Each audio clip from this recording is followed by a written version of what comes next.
Lo dijo en la primera hora.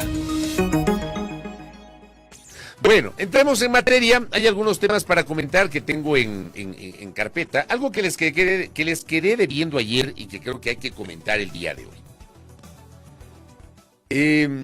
Y esto ya lo habíamos alertado en este espacio en su momento. Porque me da la impresión de que aquí, desgraciadamente, se han sentado unos precedentes que terminan complicando la actividad política. Y ahora resulta que el quehacer político está en riesgo en tiempos que no son de campaña electoral. Porque cuando comienza la campaña electoral, se asume que antes se hizo pre-campaña electoral. Y aquí no sé si en algún momento se tiene que discutir una reforma que clarifique el tema, pero ¿qué es campaña electoral? ¿Qué es pre-campaña electoral? Porque la norma dice que la campaña electoral se desarrolla, y para eso están los plazos, para esta elección, por ejemplo, del 5 de enero al 6 de febrero. Esas son las fechas propiamente dichas para la campaña electoral. La campaña oficial. Yo siempre he considerado que esas fechas aplican para lo que tiene que ver con el pautaje en medios de comunicación, que además tiene financiamiento del Estado. Pero previo al inicio de la campaña oficial, me van a disculpar, pero ¿qué político no va a entrevistas, no hace recorridos, no graba videos para redes sociales, no participa de encuentros, de asambleas, de reuniones en los barrios, no se reúne con la militancia? ¿Qué político no hace eso? Pero resulta que acá, en el Ecuador, se ha tomado como referencia el hecho de que si alguien es candidato al día de hoy, pero resulta que el año pasado, o hace 2 años, o hace 6 meses, aparece en algún video, en algún reel de Instagram, en algún video de TikTok, haciendo alguna declaración que se pueda considerar que es una suerte de precampaña electoral, y hay que sancionarlo. O una fotografía, y hay que sancionarlo. ¿Por qué traigo a colación esto? Porque resulta que Diario El Universo lo recogía el día de ayer, y esto era lo que quedé debiendo para ustedes. 6 ciudadanos han pedido suspender los derechos de participación ciudadana a una legisladora, a Paola Cabezas, por presunta infracción electoral grave. Tomo como referencia el tema de la mencionada legisladora por esta denuncia que a mí en lo personal, a mí en lo personal, cada persona tiene su propio criterio, a mí me parece insólita esa denuncia. Dice que el Tribunal Contencioso Electoral admitió a trámite una denuncia por presunta infracción electoral grave en contra de la asambleísta Paola Cabezas de Revolución Ciudadana al realizar campaña anticipada en las elecciones presidenciales y legislativas anticipadas de agosto de 2023. La causa le lleva adelante el juez Joaquín Viterillanga, quien convocará a la legisladora para que conozca la denuncia y ejerza su derecho a la defensa. Cabezas fue candidata a asambleísta nacional en las elecciones anticipadas del año anterior. La denuncia fue presentada por 6 ciudadanos: Gina López, Ida Páez Cortés, Yajaira Vázquez, Miriam Morales, Gil Alemán y Homero Heredia, quienes en su denuncia presentan pruebas respecto de una campaña anticipada de Cabezas antes del periodo establecido por el Consejo Nacional Electoral. Esto es del 3 al 17 de agosto del 2023. Los 6 denunciantes se citaron como su abogado defensor al jurista Francisco José Vaquerizo Ramírez. La acción iniciada contra Cabezas se sustenta en el artículo 278 del Código de la Democracia, que establece sanciones para quienes realicen actos de campaña anticipada. Los proponentes de la denuncia piden que se imponga una pena máxima por cometer infracción electoral grave. Por ello piden que se aplique una multa de 20 salarios básicos unificados y se suspendan los derechos de participación de la actual legisladora por un periodo de 2 años. En otras palabras, que la destituyan. ¿Cuáles son los hechos probatorios? Y ahí vamos justamente al análisis de este tema. El 14 de junio del 2023, casi un mes después de la disolución de la Asamblea Nacional y cuando era inminente el desarrollo de un proceso de elecciones anticipadas, porque así dice la Constitución, en la cuenta @_cabezas de la red social Instagram, la denunciada hace público un video con el siguiente pie de texto: hay futuro, hay esperanza, volveremos a ser patria. Cita textual. En el video, la denunciada oficializa su candidatura junto a una caravana de simpatizantes, interactúa con la ciudadanía mientras porta una blusa blanca con el logo del Movimiento Revolución Ciudadana y el nombre que le identifica junto al texto Asambleísta Nacional. Además, se lo observa realizando el número 5 con la mano mientras se toma fotografías junto a simpatizantes. 17 de junio del 2023, en la cuenta de la red social Instagram de Paola Cabezas, la hora implicada publicó una fotografía acompañada del siguiente texto. Estamos listos. Empezó la ruta de la recuperación de la patria. Volvamos a ser patria. Revolución Ciudadana. Paola Cabezas, asambleísta. A la publicación se adjunta una fotografía de la denunciada portando una blusa con el logo del movimiento político. Además de promocionar el rostro de la denunciada, se la vincula expresamente con el movimiento político al que pertenece. El 5 de julio del 2023 se publica un video en la red social Instagram desde la cuenta de la supuesta infractora donde se le observa interactuando con miembros de la cooperativa de taxis 9 de marzo con el objetivo de analizar propuestas que mejoren sus condiciones laborales. El 24 de julio del 2023, en una nueva publicación en la red social Instagram desde la cuenta de la denunciada, se hace público un video en donde se observa a Paola Cabezas visitando a sus simpatizantes en el cantón Muisne, en la provincia de Esmeraldas, portando una blusa azul con el logo de la Revolución Ciudadana. Su visita está acompañada de diversos elementos publicitarios como gorras azules propias del RC5, banderas blancas y azules con el mismo logo que publicita al movimiento político de la denunciada. 2 de agosto de 2023, la cuenta de Instagram publica un video en el que se la ve junto a otros candidatos y simpatizantes de Revolución Ciudadana mientras porta una camiseta de color azul con el logo del movimiento político al que representa. En el video también se observa a los simpatizantes portando vestimenta color blanca y azul propia de la RC5 y banderas con el logo y frase que identifica el movimiento Volvamos a ser patria RC5. Esas son las 5 pruebas. ¿Qué les parece? Vean, por ejemplo, esta me parece la más insólita de todas. ¿Ya? El 5 de julio publica un video en la red social Instagram donde se le observa interactuando con miembros de la cooperativa de taxis 9 de marzo con el objetivo de analizar propuestas que mejoren sus condiciones laborales. Esa es la prueba.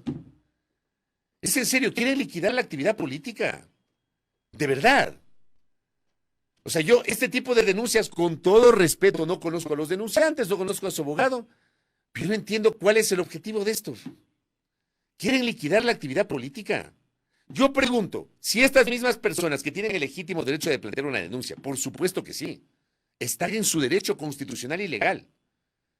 Pero me parece a mí que bajo la misma lógica deberían coger los videos, ya deberían estar recabando los videos de los actos de registro de las inscripciones de las candidaturas en el Salón de la Democracia del Consejo Nacional Electoral, que son actos netamente políticos. Son actos donde se vitorea al candidato, se aplaude el discurso del candidato, el candidato pide el voto, el candidato cuestiona al gobierno de turno, el candidato habla del futuro y cosas así. ¿De qué estamos hablando? Y en estas cosas pierden el tiempo. Que, insisto, tienen el derecho de presentar las denuncias que consideren, que son ciudadanos en goce de sus derechos políticos. Mi pregunta es si quieren liquidar la actividad política. Porque eso es parte de la política. Si mañana pasado alguien está en una reunión y aparece en un video en Instagram y lo publica, ¿dónde está la infracción? O sea, siento que a partir de peligrosos precedentes, acá se pretende generar una política en donde nos consideremos más papistas que el Papa. Yo creo que aquí hace falta repensar la definición de la campaña anticipada. ¿Qué es la campaña anticipada? Tal vez pensar justamente en explicar que este periodo previo a las elecciones, que se le llama campaña electoral, es básicamente o se circunscribe básicamente a la parte publicitaria. Porque de lo contrario, la actividad político-partidista solamente se reduciría a 30, 40, hasta 45 días previos a una elección. Y eso no tiene sentido. Pero es que en serio, esta denuncia, con todos los argumentos, a mí me parece que no tiene sustento. Pero además, se presta para dejar sentado otro precedente en contra de políticos que tienen el legítimo derecho de participar en reuniones, de estar en asambleas, de hacer vida político-partidista. Entonces, seamos serios. En serio, seamos serios. ¿Qué clase de política quieren? Y además, como hemos señalado en varias ocasiones, aquí hay una serie de denunciólogos que solamente denuncian cositas puntuales o a personajes puntuales. No denuncian a todo el mundo, pues. No es que se toman el trabajo de buscar varios infractores o muchos infractores. Siempre las denuncias son dirigidas a una persona o a dos personas con las cuales no comulgan política e ideológicamente. Entonces pongámosle un poquito de seriedad al tema. Por ahí no pasa el hacer una mejor actividad política. Hacer una mejor actividad política pasa por reformular el sistema, que lo hemos conversado con ustedes en varias ocasiones. Reformular el sistema. Aquí, por ejemplo, me dice acá, gracias, doctor, artículo 208 del Código de la Democracia. Desde la convocatoria de elecciones hasta el inicio de la campaña electoral, las organizaciones políticas podrán realizar por su iniciativa las actividades tendientes a difundir principios ideológicos, programas de gobierno y planes de trabajo, siempre que no implique para ese efecto la contratación en prensa escrita, radio, televisión, medios digitales y vallas publicitarias. Les voy a poner un ejemplo. Vayan ustedes a la provincia del Guayas, vayan a Yaguachi, vayan al Cantón Durán y miren ustedes las paredes que ya están listas para la publicidad del emblemático Sarmiento es Pueblo. Ya están listas las paredes con Sarmiento es Pueblo pintadas de morado, porque ahora el señor Sarmiento se ha hecho novoísta. Ahora, cada elección el señor Sarmiento cambia su apoyo político. Entonces ahora es novoísta, ya está listo. ¿Quién regula eso? Pero acá, por ejemplo, el artículo 208 lo prohíbe, clarito. Pero es que qué insumo que me acaban de proporcionar. Desde la convocatoria de elecciones, o sea, desde el 12 de septiembre hasta el inicio de la campaña electoral, o sea, el 5 de enero, las organizaciones políticas podrán realizar por su iniciativa las actividades tendientes a difundir principios ideológicos, programas de gobierno y planes de trabajo. O sea, eso es parte de la vida político-partidista.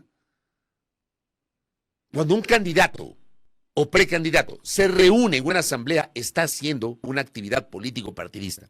Siempre que no implique para ese efecto la contratación en prensa escrita, radio, televisión, medios digitales y vallas publicitarias.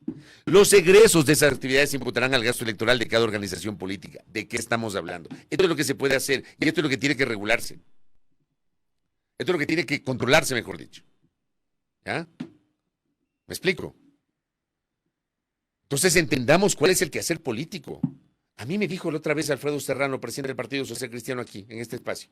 Resulta que su prefecta, la provincia de la provincia de Esmeraldas, Roberta Zambrano, aparte de ser prefecta, es la directora provincial en Esmeraldas del Partido Social Cristiano.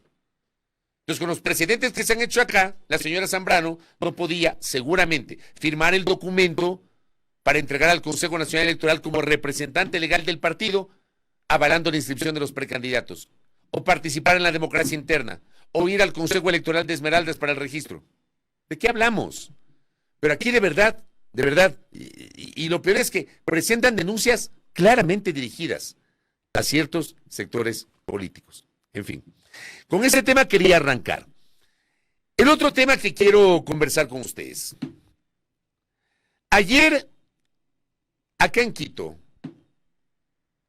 y yo no sé si Cris está por aquí. Quiero ver si me pueden ubicar la fotografía. Hay una fotografía que se publicó el día de ayer. Hay una fotografía de ayer donde están sentados todo el Consejo Metropolitano, el alcalde, todos los concejales y otros personajes. A ver si la podemos tener lista esa fotografía. Ayer se presentó esto que se denominaba el Acuerdo Quito 2034.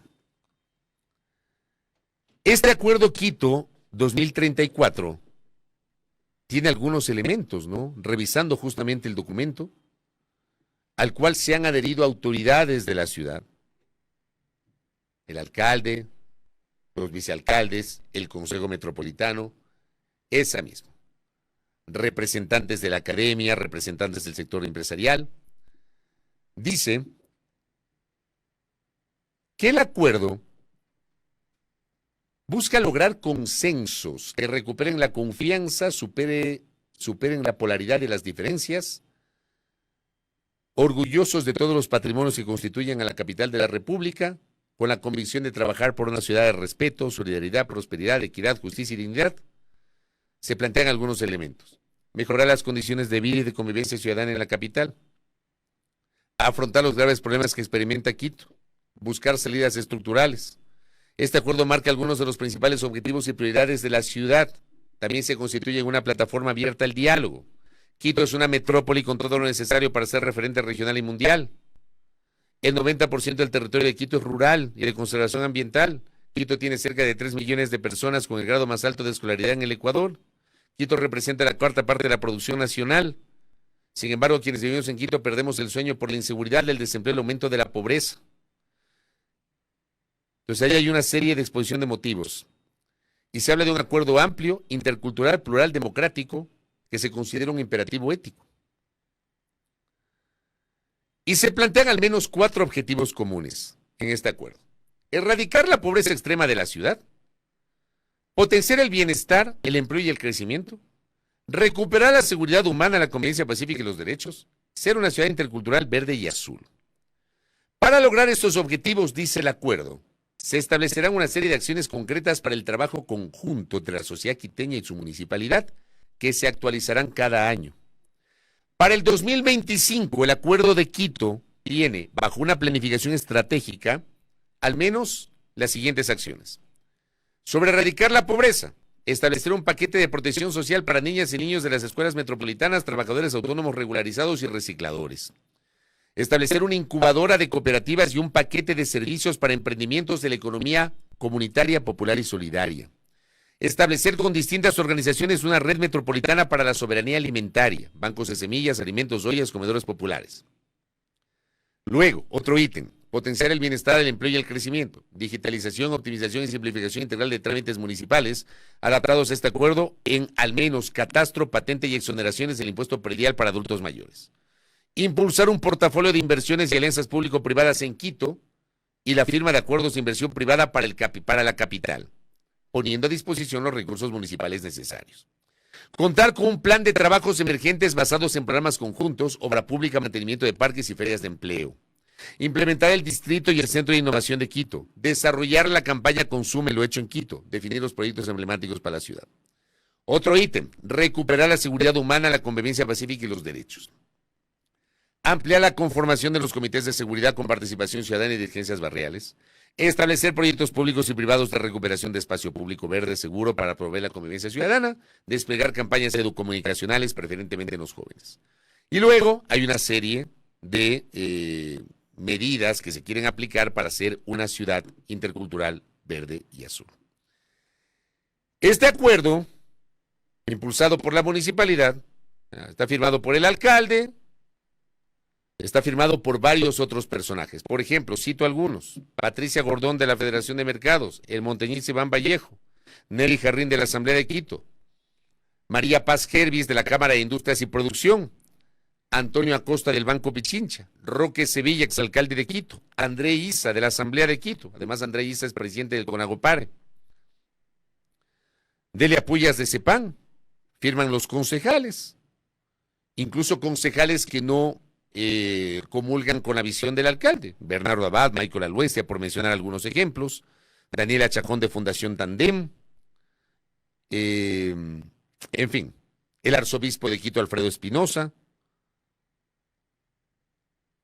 Estoy viendo algunos de los personajes que se han adherido a este documento. Fernando Muñoz de Yas Unidos, Fernando Muñoz Miño entiendo que es de Yas Unidos, Isabel Ramos de Flaxo, Daniel Pontón del IAEN,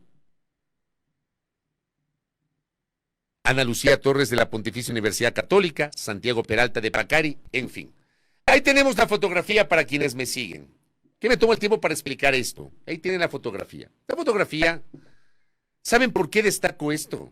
Porque uno revisa esto y claro, uno puede decir, es un conjunto de buenas intenciones, veamos si se cumple.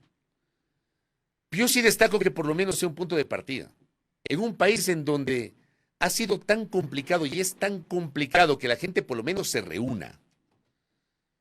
Yo voy a decir lo mismo que dije en su momento cuando hubo la primera reunión en la que participaron 7 organizaciones políticas del centro hacia la izquierda, más allá de que luego de esa primera reunión hubo gente que se autoexcluyó o gente que finalmente no acudió. Pero el solo hecho de sentarse a conversar en este país en donde le tienen terror al diálogo, donde no les gusta el diálogo, el solo hecho de sentarse a conversar ya es un avance.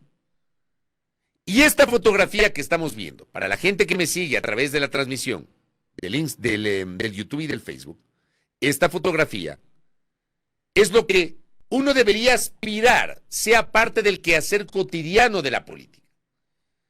Donde tengamos un alcalde que, por supuesto, tiene sus detractores y tiene sectores de oposición, y eso es legítimo en democracia, como también tiene gente que le respalda. Donde además se adhieren sectores que no tienen nada que ver con la política partidista. Donde independientemente de la orientación política de quien ostenta el rol de alcalde o de alcaldesa de una ciudad, se sientan a conversar y tratan de llegar a objetivos comunes. Y qué bueno que en Quito por lo menos se tenga este punto de partida. Qué bueno que en este documento se hayan adherido representantes de las cámaras de la producción que no comulgan con la visión político-ideológica del alcalde. Académicos que tienen una visión distinta. Representantes de organizaciones no gubernamentales con una visión distinta, porque eso es parte de la vida democrática. Porque tienes que conversar no necesariamente con los que piensan como tú. Tienes que conversar con aquellos que no piensan como tú. Para, identificando las líneas rojas que todos las tenemos, sí ha de haber algunos temas en los cuales nos podemos poner de acuerdo, ¿no? ¿No les parece? Entonces yo sí saludo este esfuerzo, que es un esfuerzo de la ciudad. No es un esfuerzo del alcalde ni del municipio, es un esfuerzo de la ciudad. Porque ¿saben qué? Esto que acaba de ocurrir ayer, alguna vez ya pasó en Quito. Cuando en Quito, esta ciudad históricamente, amable audiencia, sobre todo a los más jóvenes, hubo un tiempo en el que en esta ciudad no importaba la orientación político-ideológica del alcalde. Aquí se entendía que alcalde y concejales, por supuesto, los concejales tienen el legítimo derecho de plantear sus cuestionamientos a la gestión municipal, pero se entendía que la gestión municipal era para la ciudad. Pero hoy la polarización en este país nos ha matado. Y en esta ciudad nos ha matado. Cuando yo vine a vivir a Quito, a esta ciudad en el año 95, esta ciudad era la ciudad ejemplo, era el buque insignia de todo el país. Era una ciudad de orden, de consenso, una ciudad en la que se percibía, siendo el centro político, la política ciudadana era distinta. Completamente distinta. Esa ciudad no existe más. No existe más. ¿Y qué tal si repensamos la ciudad a partir, por ejemplo, de estos esfuerzos? ¿Y qué tal si desde nuestras respectivas trincheras los apoyamos con juicio crítico, como corresponde? Y el juicio crítico no es oponerse por oponerse. El juicio crítico es, si algo no te gusta, explica por qué no te gusta y propone una alternativa. Deberíamos entender eso, ¿no? Y esto que estoy diciendo no es ideal. Esto debería ser parte del quehacer cotidiano de la política. ¿Qué tal si desde los medios y desde los micrófonos, desde las cámaras, también contribuimos a avalar y apoyar este tipo de iniciativas? Que no son iniciativas para ayudar a una autoridad o para respaldar una orientación político-partidista, sino para entender que solo el diálogo y los consensos nos va a permitir solucionar los graves problemas. Por el amor de Dios, se puede tener diversas visiones ideológicas, se puede ser de derecha, se puede ser de izquierda, se puede tener un pensamiento económico heterodoxo u ortodoxo. Y en función de eso, la solución de los problemas es distinta. Pero independientemente de esa orientación ideológica, los que son de derecha y de izquierda seguramente comulgarán con el hecho de que hay que combatir la pobreza. ¿No les parece? El cómo es lo que hay que discutir. Si esta ciudad quieres que recupere ese carácter de crisol, bueno, empieza identificando, ponte de acuerdo, identifica los problemas más urgentes. Y haz acuerdos sobre mínimos y comienza a trabajar. Entendamos lo que significa esto. Este tipo de acuerdos deberían ser replicados por el resto de ciudades y, ¿por qué no?, a nivel nacional, entendiendo que hay un objetivo común, el bien común, que se trabaje en favor de la ciudad, de los ciudadanos, de nosotros, de los 18 millones de ecuatorianos y ecuatorianas. En el caso de Quito, de 3 millones de personas que habitan acá. ¿Qué pase con los casi 3 millones de Guayaquil? Y con los habitantes de todas las ciudades. Que se entienda la naturaleza de esto. Qué bueno que aquí haya un primer paso con un documento que no es político partidista y que ha sido avalado incluso por exautoridades y personajes que no necesariamente comulgan con la visión político-ideológica de quien hoy ejerce el rol de alcalde metropolitano. 7:01 en la mañana, voy a cerrar el comentario, ya viene Solanda Goyes, vamos a conversar con ella de los temas de la judicatura, luego estaremos analizando el tema de la vicepresidenta, nos enlazaremos con un constitucionalista, con Sebastián López Hidalgo hasta la ciudad de Cuenca, luego Rodrigo Jordán, analista político, estará con nosotros, y finalmente la escritora Paulina Narváez, que nos va a presentar este librito, Al filo del vinilo. Primera plana. Todas las noticias, todas las voces.